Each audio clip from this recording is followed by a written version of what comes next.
Penny Wong and Anthony Albanese have betrayed the Australian Jewish community. They've turned their back on Israel. They've distanced themselves from our great ally in the United States through this United Nations stand. And they've also rewarded terrorism. They've essentially backed the unformed, naive, unrealistic aspiration for a Palestinian state soon, and what's pushed them into making that change in Australia's position has been the bloodshed perpetrated by Hamas and Hezbollah against innocent Israelis. It's sickening to see terrorism shift Australia's policies like this, but that's what's happened. And here's what the opposition leader Peter Dutton has had to say about it today. He looked people of Jewish faith in the eye before the election and gave them a guarantee that there would be no difference between the two parties, that there would be bipartisan positions in relation to votes at the UN and our position with regard to Israel. They've completely abandoned the Jewish community. The state of Israel, there is a lot of anger, understandably, in the community at the moment with the way in which the government has sold out the Jewish community, and I think the Prime Minister stands condemned.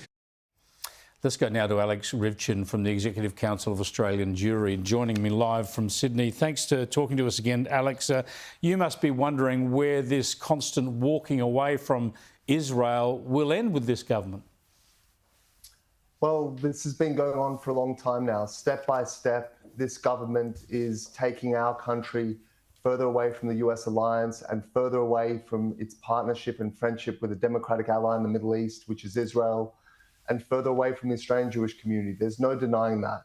And the fact that it's happening during wartime, when Israel still faces enormous threats, when its troops are still fighting and dying, when the hostages remain in captivity, it really sharpens the betrayal. We, for more than 7 decades in this country, have had bipartisan consensus. Liberal, Labor have all supported the idea of a negotiated two-state solution to end the conflict. That is now as good as dead, because Australia is now calling for Israel's unilateral and immediate withdrawal from the West Bank and from East Jerusalem. So that is a cataclysmic shift in Australia's position.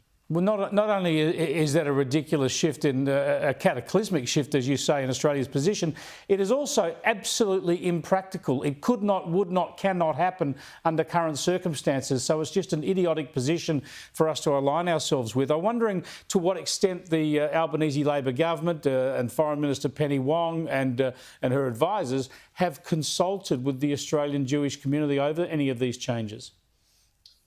The consultation has been minimal to none. So we are paid a courtesy of a phone call explaining the government's position and what they're going to do. But it's not really a discussion. It's not really an opportunity to present our viewpoint. It's presented as a fait accompli. This is what's being done. So there was a time when we had, I suppose, closer relations with the government and perhaps were able to influence their decision-making to a greater degree, where our viewpoints and the views of the Jewish community were listened to. I don't think that's any longer the case. There are political considerations which are far bigger than our small Jewish community.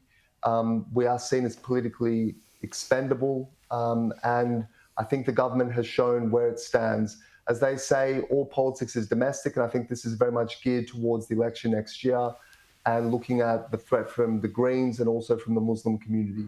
But, you know, ultimately the electorate, the wider Australian community, will punish Labor for it. Australians demand politicians of integrity, of principle, not the ones that do whatever suits them to return to power. So I think this will come back to bite them. Well, this change and this UN resolution, for that matter, is not going to deliver any benefit to the violence that exists in the Middle East now. It's not going to help to resolve that situation at all, which of course is the biggest issue. But I think the other big issue for Australia relating to Australia's stance is, of course, what Australia has done is a morale boost to the Islamist terrorists of Hamas and Hezbollah and their supporters in the region.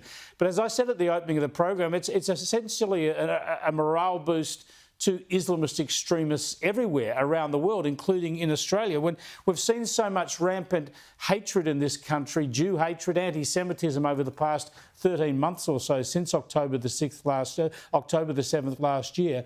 Are you concerned about that? Are you concerned that Islamist extremism is being rewarded here by our own government?